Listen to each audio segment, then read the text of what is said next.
মই মনময়ূৰী ময়ূৰী ষ্টিলিছ ব্লগ চেনেলটোতে আপোনালোকক পুনৰ এবাৰ স্বাগতম জনাইছোঁ শেহতীয়াকৈ ৰেচিঅ' এণ্ড প্ৰপ'ৰ্চনৰ দুটা ভিডিঅ' মই আপোনালোকৰ আপলোড কৰিছোঁ আৰু ভিডিঅ'সমূহ আপোনালোকে কেনে পাইছে প্লিজ কমেণ্ট কৰি জনাব আজি তাৰে লাষ্ট টপিক এডিআৰইৰ যেহেতু লাষ্ট ৰেচিঅ' এণ্ড প্ৰপ'ৰ্চনত যিসমূহ কুৱেশ্যন আহিছিলে তাক আমি কৰিবলৈ ট্ৰাই কৰিম বাকি নেক্সট ইয়াৰ পিছত আমি যেটো সম্ভৱ পাৰ্চেন্টেজ বা বেলেগ এটা টপিক ষ্টাৰ্ট কৰিম গতিকে ভিডিঅ'টো চাই থাকিব আৰু যিসকলে ভাল পাইছে তেওঁলোকে লাইক শ্বেয়াৰ এণ্ড সাবস্ক্ৰাইব কৰিবলৈ নাপাহৰিব ওকে এটা ভিডিঅ'টো ষ্টাৰ্ট কৰো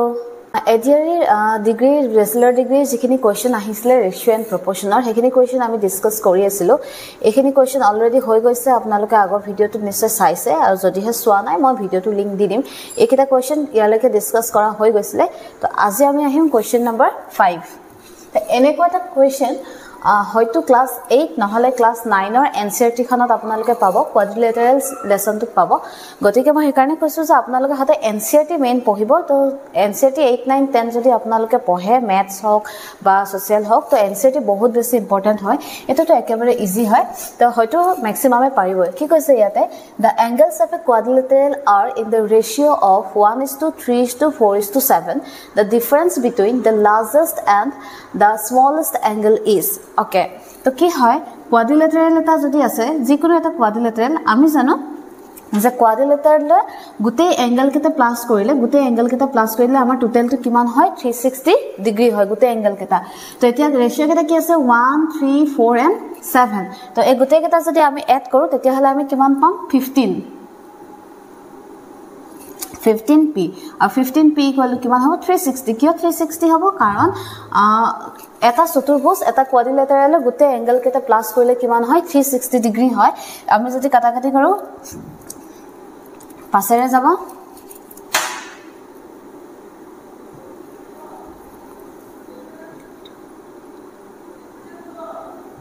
24 এটা কোৱেশ্চনটো কি খুদিছে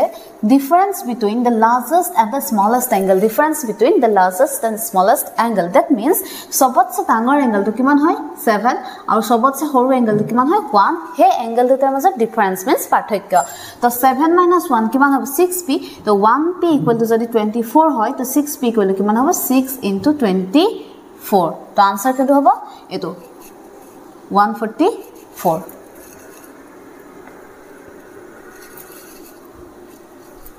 দেখিছে ডিগ্ৰী লেভেলৰ হয় যদি ইমান বহুত বেছি মানে টান ম্যাথছ কোৱেশ্চন আহা নাছিলে গতিকে মই ভাবো যে আপোনালোকে কি কৰিব পাৰিব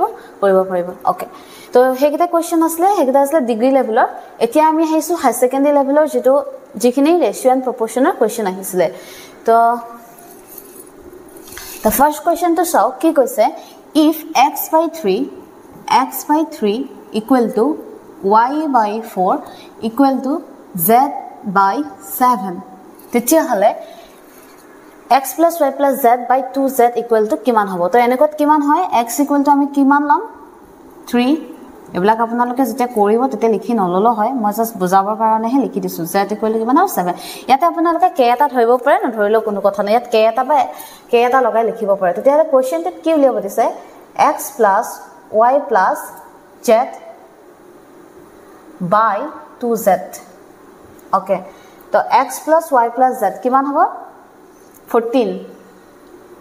और 2z that means किमान होगा 14 तो 14/14 कैंसिल करले आंसर किमान निकले 1 देखिए से एकदम इजी है और एकदम समय ना लगे क्वेश्चन नंबर 2 तो क्वेश्चन नंबर 2 की কৈছে if the salary of a is 25% more than that of b how much percentage is the salary of b lower than that of b এটো a হ'ব লাগিছিলে Okay the question that কি কৈছে a salary b কৈ কিমান বেছি 25% বেছি তেতিয়া হলে b salary a কৈ কিমান পাৰসেন্ট কম ঠিক আছে এতিয়া চাও a salary b কৈ বেছি কিমান পাৰসেন্ট বেছি 25% বেছি তো মই কৈছিলো কি যেতে পাৰসেন্টেজ থাকে যিমান বেছি থাকে এটো এড কৰি দিলে হল 100 ৰ লগত 100 ইয়াক যদি আপোনালোকে 25 ৰে ক্যান্সেল কৰে এটো কিমান হ'ব 4 আৰু এটো কিমান হ'ব 5 that means to কিমান হ'ব 5/4 এটা কোৱেশ্চনটোত কি কৈছে কোৱেশ্চনটোত কৈছে b এড কৈ salary কিমান কম বুলি সুধিছে ঠিক আছে তেতিয়া হলে আমি তলত কি লিখিম কাৰ লগত কম্পেয়াৰ কৰিছে a লগত তেতিয়া হলে আমি তলত কি লিখিম a salary আৰু b salary এড কৈ কিমান কম 1 কম নহয় জানো 5 - 4 দ্যাটস ওয়াই পদ 1 ইনটু যেহেতু পার্সেন্টেজ উলিয়াবলৈ কৈছে আমি কি কৰিম তাৰ লগত 100 এটা ইনটু কৰি দিম তো আনসার কিমান হ'ব 20%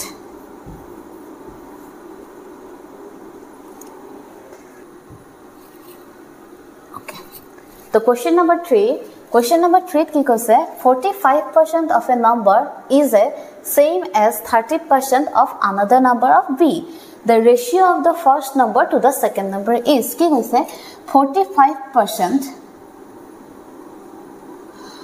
of a number is equal to the 30% that means eta number asle he number to 45% an eta number 30% tor equal hobo tetia hale he number to tor ki uliyabole koise yate off ta logai dio ratio uliyabole koise thik ase okay eta 45% means 45/100 likhibo paro yato ami 30% mane 30/100 likhibo paro kintu eta so 45/100 aru yat 30/100 ultimately 100 cancel হৈ যাব গতিকে যেহেতু আমাৰ এবিলাক এক্সামত কি হয় সময়ৰ কথা আহিছে গতিকে আমি কি নকৰো এই 100 টো আমি লিখিব কোনো প্ৰয়োজন নাই যেহেতু দুইফালে পার্সেন্টেজ আছে কিন্তু এফালে যদি পার্সেন্টেজ না থাকিলে হলে তেতিয়া হলে আমি হয়তো লিখিলো হলে ঠিক আছে তো 45% তো 45 আৰু আমি জানো অফ থাকিলে বা যদি ৰ থাকে তেতিয়া হলে আমি তাত কি লিখিব লাগে সদায় ইনটু চিন লিখিব লাগে ঠিক আছে তো ইয়াতে 30 into b the question that ki liya boise first number to the second number that means a by b iha duta ratio liya boise kiman koise 30/45 15 ere jodi cancel koru 2 aru ya cancel korle kiman ho 3 to answer kiman hobo 2:3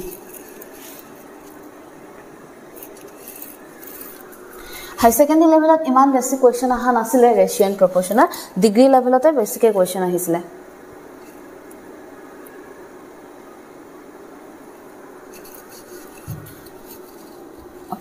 next এখন paper লৈ গৈছো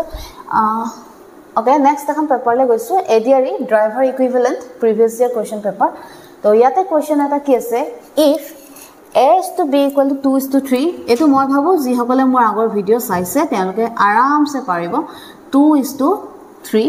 আৰু b is to c equal to কিমান হ'ব 4:5 তেতিয়া হলে আমাক কি লাগে c is to a okay তো a is to b is to c মই জানো যি সকলে মোৰ আগৰ ভিডিও কেটা চাইছে তেওঁলোকে সকে এটো দেখা মাত্ৰকে আনসাৰ কৰিছে কেনে কৰিব এনেকে যাব means n styleত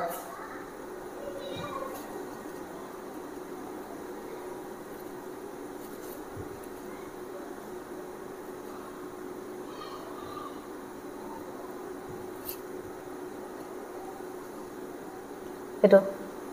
n style that means 2:4 sorry 2 into 4 8 4 into 3 12 আৰু 5 into 3 15 ঠিক আছে এটা কোৱেশ্চনটো কি হৈছে c is to a তো c value c is to a এটো কোৱেশ্চন আছে c value কিমান হ'ল 15 আৰু a value কিমান হ'ল 8 তো 15 is to 8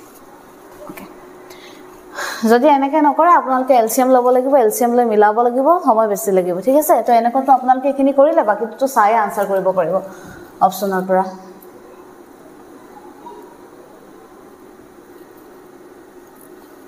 okay next okay next question number 2 কি কৈছে two natural numbers are in the ratio 3:5 and their product is 135 the smallest number is okay question টো কি কৈছে দুটা স্বাভাৱিক সংখ্যা আছে আৰু স্বাভাৱিক সংখ্যা দুটাৰ ৰেশিও কিমান হয় 3:5 সংখ্যা দুটাৰ পূৰণফল সংখ্যা দুটাৰ product কি হ'ব আনসাৰটো কিমান কৈছে 135 তেতিয়া হলে smallest number যেটো সৰু নম্বৰ হ'ব হে সৰু নম্বৰটো কিমান হ'ব আমি জানো স্বাভাৱিক সংখ্যা natural number কি হয় 1 ৰ পৰা স্টাৰ্ট হয় okay এতিয়া কি কৈছে তো দুটা নাম্বাৰ আসলে 3:5 that means 3 into 5 যেটো কোৱেশ্চনটোত কি কৈছে নাম্বাৰ দুটাৰ product বুলি কৈছে নহয় জানো তো their product is 135 okay এখিনিতে কি হয় চাও আমি আগৰখিনি কোৱেশ্চনত মই কি কৰাইছিলো আপোনালোকক মানে p বা x টো নধৰাকে ডাইৰেক্টলি কৰি দিব এনেকে কৈছিল কিন্তু ইয়াতে কি হয় যেটো product বুলি কৈছে এটো নললো হয় কিন্তু এই কথাটো যদি আপোনালোকে পাহৰি যায় নহয় ভুলতে কৰি যাওঁতে তেতিয়াহে কিন্তু আপোনালোকৰ কি হ'ব আনসাৰটো ভুল হোৱাৰ চান্স বাঢ়ি যাব এটা নম্বৰ কি হ'ব 3x আৰু এটা নম্বৰ কি হ'ব 5x আৰু এই নম্বৰ দুটা যদি ইনটু কৰি দিয়ে আনসাৰটো কিমান হ'ব 135 that means 15x square equal to 135 তো আগতে আমি কি হয় সিম্পল p থাকে বা x থাকে গতিকে আমি কি কৰিছিলো নবহাইছিলো আৰু ইয়াতো যদি আপুনি পিছত ৰুট উলিয়াব লাগিব বুলি মনত ৰাখে তেতিয়াহলে প্ৰবলেম নাই কিন্তু নহলে আপোনালোকে এই x বা p এটা ৰাখি লব কাৰণ পৰীক্ষাত আমাৰ কি হয় অলপ নাৰ্ভাস হৈ থাকো বা কিবা হৈ থাকো হেতু সময়ত আমাৰ ভুল হোৱাৰ চান্স বাঢ়ি যায় তো এটো ক্যান্সেল কৰিলে আমি কিমান পাম okay 3 9 that means x square equal to কিমান হ'ব 9 তো x equal to কিমান হ'ব 3 এটা কোৱেশ্চনটোত কি কৈছে smallest number কি হয় এটো 3x that means 3 3 is 9 answer কিমান হ'ব b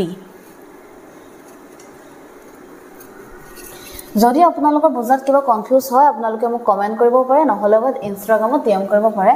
আৰু পিডিএফ বিচাৰে পিডিএফ হয়তো দিব নালাগিব সকে কাৰণ যেহেতু মই প্ৰত্যেকটো মোৰ ওচৰত বহুত বেছি নোটস নাই মেথছৰ মই অকমানহে কৰিছিল আপোনালোকক এদিন দেখাইছিল যিখিনি আছে মই ভিডিও কৰি আপোনালোকক দিয়ে দিম ওকে নেক্সট কোৱেশ্চন কি কৈছে চাও the diagonals of any two squares in the ratio of 2:3 the area of the square are in the ratio of okay তো দুটা স্কয়ার আছে এটো এটা স্কয়ার আৰু এটো এটা স্কয়াৰ হিহতাৰ এই ডায়াগোনাল দুডালৰ যেটো ৰেশিও হে ৰেশিওটো কি কৈছে 2:3 তেতিয়া হলে আমি কি উলিয়াব লাগে the area of the square in the ratio of কলে এটো most probably class 9 নহলে বা class 10 মোৰ মতে class 9 ৰ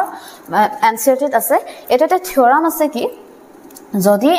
মানে এটো আপোনালোকৰ এই ডায়াগোনাল কেডালৰ যেটো ৰেশিও হ'ব তাক যদি স্কয়াৰ কৰি দিয়ে তেতিয়া হলে আপোনালোকে কি পাই যাব area of the square that means যদি দুটা বৰ্গৰ আপোনালোকৰ ডায়াগোনাল কৰ্ণ দুডালৰ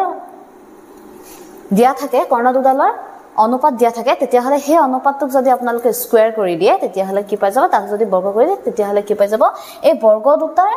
কালিৰ অনুপাত পাই যাব দ্যাট মিন্স 2:3 কিমান হ'ব আনসাৰ 4:9 2 স্কয়াৰ কৰিলে 4 হ'ব আৰু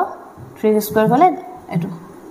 4:9 তো দেখিছে যে এনসিআৰটি যাৰ কনসেপ্ট ক্লিয়াৰ আছে তেওঁলোকে জাস্ট সাকুৰে চাব আৰু আনসাৰ কৰিব পাৰিব এখিনিটো আপোনালোকে কৰিবও নালাগে